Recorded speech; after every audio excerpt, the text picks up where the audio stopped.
എന്റെ പേര് ചെമ്പകാക്ഷൻ, നിന്റെ പേര് വാണി. നമ്മൾ രണ്ടുപേരും ചേർന്ന കളർഫുൾ ആയ ഒരു ഹോളി. സിമ്പിൾ ആയിട്ട് ഞാൻ നിന്നെ ഒരു അമ്പലത്തിൽ കൊണ്ടുപോയി കെട്ടിക്കോളാം ഒരു താലി. ഐ ലവ് യു എന്ന് പറയൂ വാണി. നിങ്ങൾ എന്ത് പറഞ്ഞാലും എനിക്ക് കേക്കില്ല. വാണി, അന്ന് നീ റെസ്റ്റോറന്റ് എന്ന് ഓക്കെ പറഞ്ഞു, നന്നായി ചിരിക്കുകയും ചെയ്തു. എന്നിട്ട് ഇപ്പൊ ഒന്നും കേക്കില്ല എന്ന് പറയുന്നു. മര്യാദക്ക് ഐ ടു ലവ് യു പറയാ. അവൾക്ക് ശരിക്കും കാത് കേൾക്കില്ല. നിനക്ക് ചെവി കേക്കില്ലേ? ഞാൻ ആദ്യം മുതലേ നിങ്ങളോട് പറയാൻ ശ്രമിക്കുമായിരുന്നു, പക്ഷെ നിങ്ങൾക്കത് മനസ്സിലായില്ല. എനിക്ക് അപ്പോഴേ ഡൗട്ട് തോന്നി, ഇപ്പോഴാ ഡൗട്ട് ക്ലിയർ ആയത്. ചായ ഒഴിച്ച് കഴിക്കുമ്പോ തന്നെ എന്നോട് പറയേണ്ടതല്ലായിരുന്നു. അതൊന്നും ഇവിടെ ഒരു പ്രശ്നമല്ല. നമുക്ക് രണ്ടുപേർക്കും കല്യാണം കഴിക്കാം. പ്രണയത്തിന് ചെവിയൊക്കെ. I love you. അയാൾ നിന്നെ സ്നേഹിക്കുന്നു, കണ്ടിട്ട് നല്ലവനാണെന്നാ തോന്നുന്നേ. ഇയാളെ നീ കല്യാണം കഴിച്ചാൽ നിനക്കൊരു നല്ല ജീവിതം കിട്ടും. ഇയാളുടെ പ്രണയം സ്വീകരിക്കുവാണി. എനിക്ക് ഈ പ്രേമൊന്നും വേണ്ട. എനിക്ക് ഒരിക്കലും നിന്നെ പിരിഞ്ഞിരിക്കാൻ പറ്റില്ല. കുട്ടിക്കാലം തൊട്ട് നമ്മള് ഒരുമിച്ചല്ലേ വളർന്നത്. ഇപ്പൊ ഇത്രയൊക്കെ ആയിട്ട് എനിക്ക് നിന്നെ വിട്ടിട്ട് പോവാൻ പറ്റില്ല. ഗീതയും മാനിയും പിരിയാണെങ്കിൽ അതെന്റെ ജീവൻ ഇല്ലാണ്ടാകുമ്പോഴാ. ഇതുപോലത്തെ ലവ് കാരണമൊന്നും അല്ല.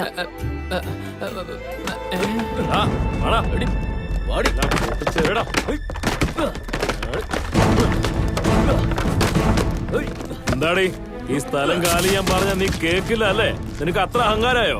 ഈ സ്ഥലം ഞങ്ങളുടെയാ. ഇതാ അതിന്റെ ഡോക്യുമെന്റ്സ്. നിനക്ക് 2 ദിവസം സമയം തരാം. ഈ കുട്ടികളും സാധനങ്ങളും ഇനി ഇവിടെ കണ്ടുപോരുത്. അങ്ങനെ അല്ലെങ്കിൽ ഞാൻ എല്ലാരും കഴുത്ത് പിടിച്ച് പുറത്താക്കും.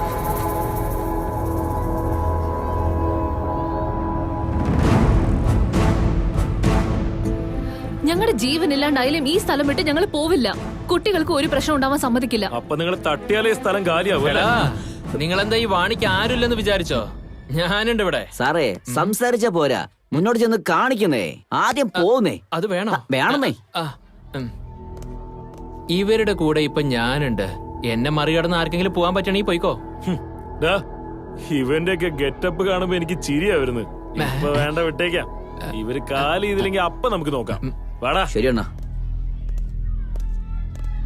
ഒരു പ്രാവശ്യമെങ്കിലും വീടിന്റെ ഓണർ എന്ന് പോയി കാണാ. Take care.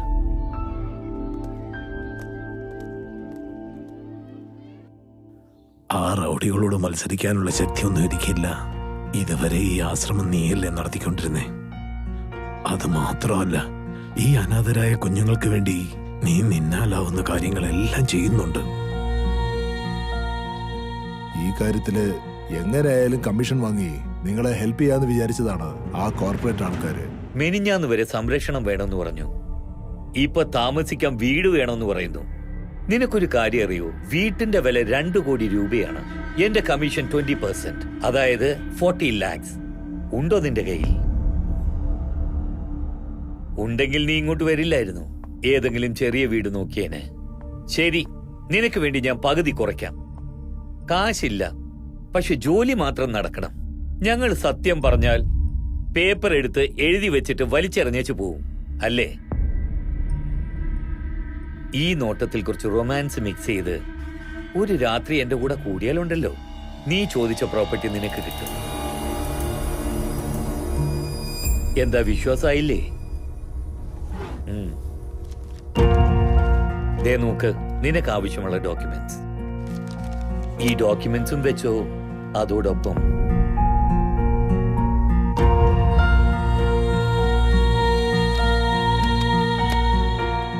എന്താ, വീണ്ടും എന്റെ അമ്മയെ ചീത്ത പറയാൻ പോകണോ?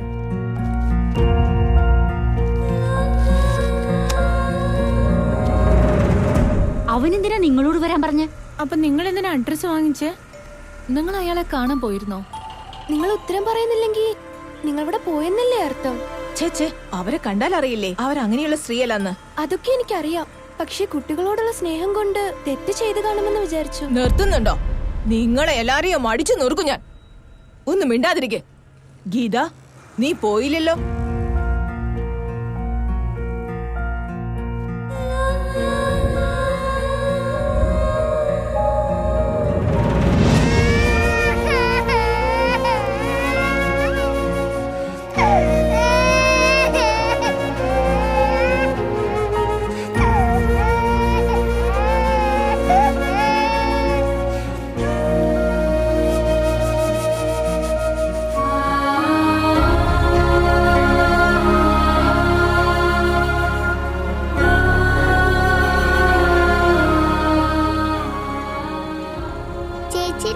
സാരിയിൽ കാണാൻ നല്ല സുന്ദരിയാ.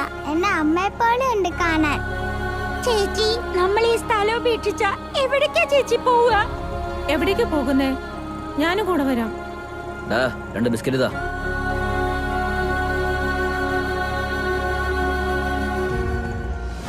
കാശ് തന്നാൽ എന്ത് ജോലിയും ചെയ്യും. ഈ ചായക്ക് മധുരല്ലോ. എവിടെയാണോ?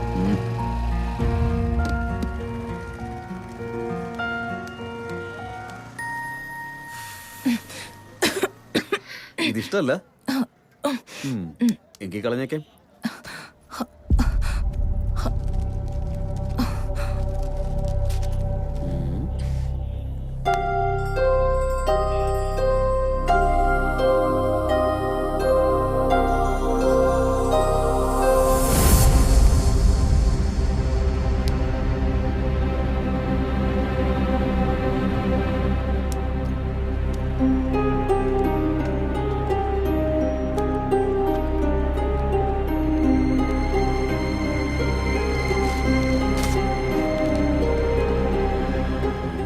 എന്റെ അമ്മ അനാഥാശ്രമത്തിനെ കോർപ്പറേറ്റ് ആക്രമിച്ചിരിക്കുകയാണ്.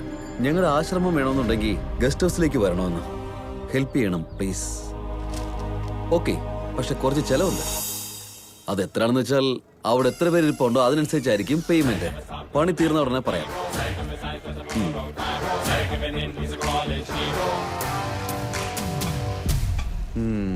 ഒരുപാട് വൈകി. ഇവളെവിടെ പോയി?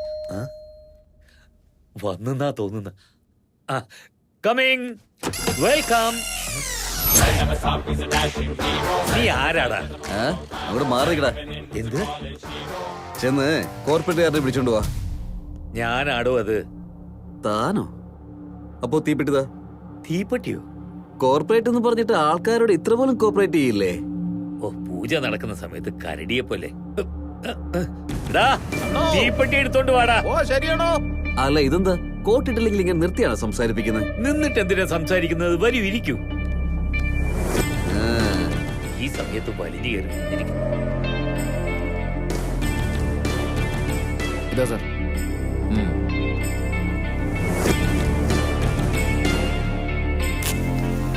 എടോ, പുറത്ത് നോ സ്മോക്കിംഗ് ബോർഡ് കണ്ടില്ലേ? അതുകൊണ്ട് തന്നെയാ അകത്ത് വന്ന് വലിക്കുന്നത്. അകത്തൊന്ന് വലിക്കുന്നു. എന്താടോ തന്റെ പ്രശ്നം? തന്നോട് പേഴ്സണലായിട്ട് സംസാരിക്കണം. എന്ത് പേഴ്സണൽ ആണെങ്കിലും രാവിലെ സംസാരിക്കാൻ. താമ്പോ എവിടെ വെച്ച് മീറ്റ് ചെയ്യും? തന്റെ അഡ്രസ് ആദ്യം താ.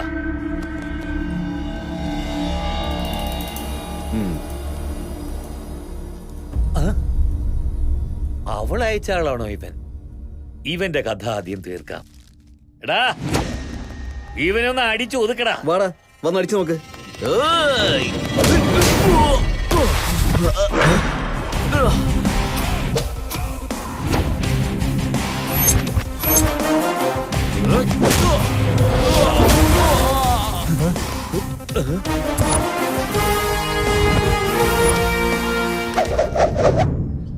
അടി വാങ്ങാനായിട്ട് ആദ്യം ആരും ഒന്നാലും കുഴപ്പമില്ല. ശരി, എല്ലാരും ഒരുമിച്ച് പോരെ.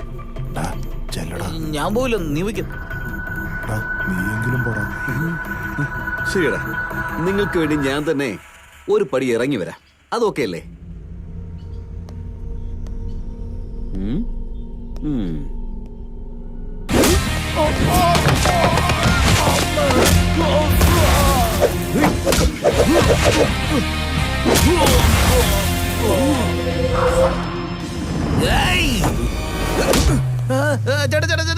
ചേട്ടാ വിട്ടേ കേട്ടാ, എന്റെ മുടി കൊഴിഞ്ഞു പോകും ചേട്ടാ. കല്യാണം പോലെ കല്യാണത്തിന് ശേഷം കൊഴിഞ്ഞു പോടാ.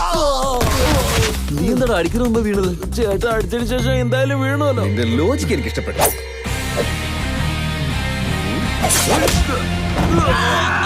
അത്രയ്ക്ക് പേടിയായിട്ടാണോ നീ കത്തിയെടുത്തു വന്നത്?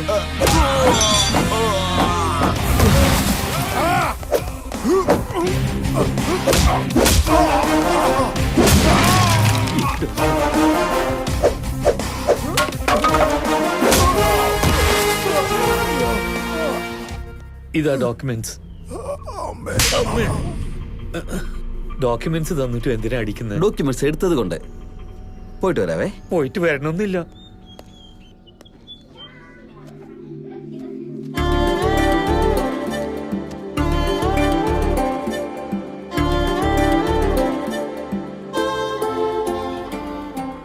പെട്ടെന്ന് ഡോക്യുമെന്റ്സ് തിരിച്ചു തന്നോ? ഇതുപോലുള്ള ജോലിയൊക്കെ അത്ര ഈസിയായിട്ട് നടക്കില്ല. അതും പവറുള്ള പൊളിറ്റീഷ്യൻ അടുത്തുനിന്ന് അത്ര എളുപ്പമല്ല. എന്ത് ചെയ്തിട്ട് അവര് തിരിച്ചു തന്നെ? 10 മിനിറ്റ് മസാജ് ചെയ്തു, അപ്പൊ കിട്ടി. എങ്ങനെയാണെങ്കിലും എന്താ സർ, ഡോക്യുമെന്റ്സ് തിരിച്ചു കിട്ടിയില്ലേ? Thank you.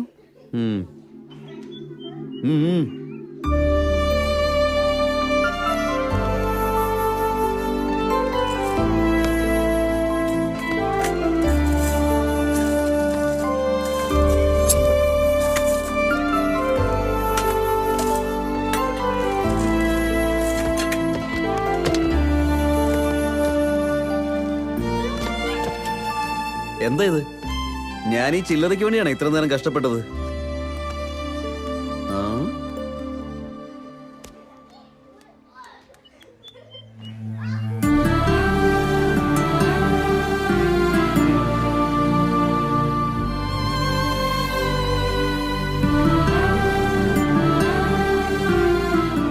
എപ്പോഴെങ്കിലും എന്റെ ആവശ്യം വന്നാൽ ഫോൺ ചെയ്യേ, കുറച്ച് കാശ് റെഡിയാക്കിയിട്ട് കോൾ ചെയ്യേ. ഗൗതമിന്റെ ഓർമ്മയ്ക്കായി വെച്ചിരുന്ന റിങ് എന്തിനാ അങ്ങേരുടെ കൈ കൊടുത്ത്? ഗൗതമിനെ ഓർമ്മിപ്പിക്കുന്ന സാധനങ്ങൾ ഇല്ലെങ്കിൽ പോലും എന്റെ മനസ്സിൽ നിന്ന് ഒരിക്കലും അവൻ മായില്ല. വാണി സ്റ്റോപ്പ്. എനിക്ക് മനസ്സിലായി, നിനക്ക് പ്രാന്തം പിടിച്ചോ? ബുദ്ധിയില്ലേ? നീ മനുഷ്യനാണോ അല്ലെങ്കിൽ മൃഗമാണോ? ദൈവമോ അല്ലെങ്കിൽ പ്രേതോ? പട്ടിയോ അല്ലെങ്കിൽ തെണ്ടിയോ? അവരതാ പറയാൻ വരുന്നത് സാർ. അവള് പറഞ്ഞിട്ടില്ലല്ലോ. അവരങ്ങനെയൊക്കെ പറയുമ്പോൾ ഗസ് ചെയ്തതാ. ഞാൻ ഇന്നലെ പറ്റില്ലെന്ന് പറഞ്ഞല്ലേ, വീണ്ടും ഇതിനെ ഇങ്ങോട്ട് വന്നേ. എത്ര തവണ ചോദിച്ചാലും ഞാൻ നിന്നെ പ്രേമിക്കാൻ പോകുന്നില്ല. ഞാൻ നിനക്ക് വേണ്ടിയല്ല വന്ന.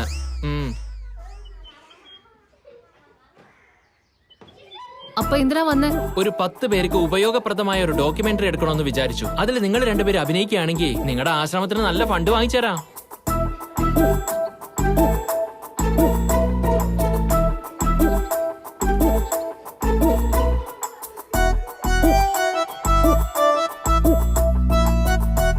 നിന്റെ പ്ലാൻ എന്താന്ന് മനസ്സിലായി. ഡോക്യുമെന്ററിയുടെ പേരിൽ ഞങ്ങളെ ഇംപ്രസ് ചെയ്യാൻ നോക്കുക. ഞങ്ങൾ എന്തായാലും അഭിനയിക്കില്ല. ഹലോ, എന്നെ അത്ര നിസ്സാരമായിട്ട് കരുതണ്ട. എന്റെ കോൺസെപ്റ്റ് കേട്ടാ പിന്നെ നിങ്ങൾ നോ പറയില്ല. സിറ്റിക്കകത്ത് ഇപ്പൊ ഒരുപാട് ഫാക്ടറികൾ അടച്ചിട്ടിരിക്കുന്നു. ജോലിക്ക് പോയവരൊക്കെ യാതൊരു ജോലിയും കൂലിയും ഇല്ലാതെ അവരുടെ കുടുംബത്തെ പോലും രക്ഷിക്കാൻ കഴിയാതെ ബുദ്ധിമുട്ടിക്കൊണ്ടിരിക്കുക. ഫാക്ടറി മുഴുവനും ഈ ഗവൺമെന്റ് ടേക്ക് ഓവർ ചെയ്ത് റീഓപ്പൺ ചെയ്താ എല്ലാവർക്കും ജോലി കിട്ടും. ഈ അവസരം ഉപയോഗിച്ച് ഭഗവാന്റെ ഫാക്ടറിയിലേക്ക് പോയാ അവിടെ എന്താ സംഭവിക്കുക? കോൺസെപ്റ്റ് എങ്ങനെയുണ്ട്? യെസ്, എന്റെ കോൺസെപ്റ്റ് നിങ്ങൾക്ക് ഇഷ്ടമായി. ലൊക്കേഷൻ കൺഫേം ചെയ്താൽ ഉടനെ shoot start. Okay?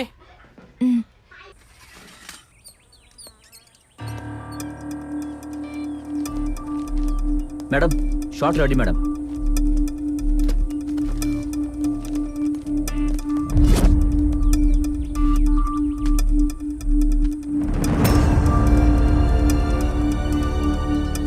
Ready sir. Start camera. Action. സിറ്റിയിലെ പല ഫാക്ടറീസും ക്ലോസ് ചെയ്തിരിക്കുന്നു. അവിടെ ജോലി ചെയ്ത പല ആളുകളുടെ ജോലി നഷ്ടപ്പെട്ടു. ഇപ്പൊ അവരുടെ ജീവിതം വളരെ കഷ്ടപ്പാടില്ല. Cut. Shot. Okay. Back up.